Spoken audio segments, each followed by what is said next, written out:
Bible quiz പഠനത്തിലേക്ക് സ്വാഗതം. ഇന്ന് യോശുവ 4-ാം അധ്യായം.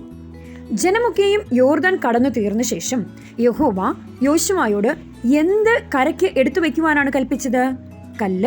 കല്ലെടുക്കാനായി ഓരോ ഗോത്രത്തിൽ നിന്നും എത്ര ആളുകളെ തിരഞ്ഞെടുക്കാനാണ് കൽപ്പിച്ചത്? ഓരോ ആൾ വീതം. ഇസ്രായേൽ ഗോത്രസംഖ്യ എത്ര? 12. എവിടെ നിന്നാണ് കല്ലെടുക്കാൻ യഹോവ പറഞ്ഞത്? യോർദാന് നടുവിൽ പുരോഹിതരുടെ കാൽ ഉറച്ചു നിന്ന സ്ഥലത്തു നിന്ന്. കല്ല് എടുത്തുകൊണ്ടുവന്ന് എവിടെ വയ്ക്കാനാണ് യഹോവ കൽപ്പിച്ചത്? രാത്രി പാർക്കുന്ന സ്ഥലത്ത്. എവിടെ നിന്നും കല്ലെടുക്കാനാണ് യോശുവ പറഞ്ഞത്? യഹോവയുടെ പെട്ടകത്തിന്റെ മുമ്പിൽ ചെന്ന്. യോർദാനിൽ നിന്നും കല്ലെടുത്തവർ കല്ല് എങ്ങനെയാണ് കരയിൽ കൊണ്ടുവന്നത്? ചുമലിൽ എടുത്ത്. 12 കല്ലുകൾ സൂചിപ്പിക്കുന്നത് എന്തിനെയാണ്? ഇസ്രായേൽ ഗോത്രസംഖ്യ. കല്ല് നാട്ടിയത് ആർക്ക് അടയാളമായിരിക്കേണ്ടതിനാണ്? ഇസ്രായേലിയരുടെ മക്കൾക്ക്. ഇസ്രായേൽ മക്കൾക്ക് എന്നേക്കും അടയാളവും ജ്ഞാപകവും ആയിരിക്കേണ്ടത് എന്ത്?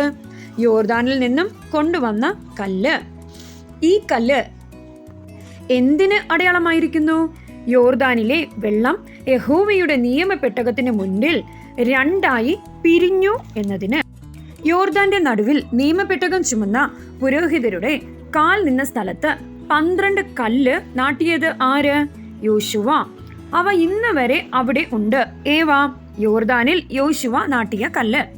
യഹോവയുടെ പെട്ടകവും പുരോഹിതന്മാരും മറുകര കടന്നത് എപ്പോൾ? ജനമൊക്കെയും കടന്നു തീർന്ന ശേഷം.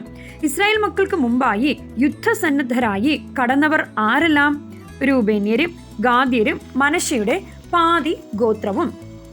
യുദ്ധസന്നദ്ധരായി യെരിഹോ സമഭൂമിയിൽ കടന്നവർ എത്ര പേർ? ഏകദേശം 40,000 പേർ. എല്ലാ ഇസ്രായേലിനും മുമ്പാകെ യഹോവ വലിയവനാക്കിയത് ആരെ? യോശുവയെ. യോശുവ ആരെ പോലെ ബഹുമാനിക്കപ്പെട്ടു? മോശയെ പോലെ. യഹോവയുടെ നിയമപെട്ടകത്തിന്റെ മറ്റൊരു പേര് സാക്ഷ്യപ്പെട്ടകം.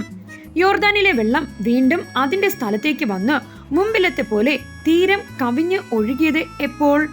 പുരോഹിതന്മാരുടെ ഉള്ളങ്കാൽ കരയ്ക്കു പൊക്കിവെച്ച ഉടനെ.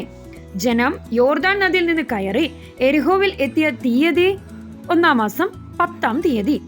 ജനം യെരിഹോവിൽ പാളയമിറങ്ങിയത് എവിടെ? യെരിഹോവിന്റെ കിഴക്കേ അതിരിലുള്ള ഗിൽഗാലിൽ. യോർദാൻ വറ്റിച്ചതുപോലെ ദൈവം വറ്റിച്ചു കളഞ്ഞ മറ്റൊരു സംഭവം എന്താണ്?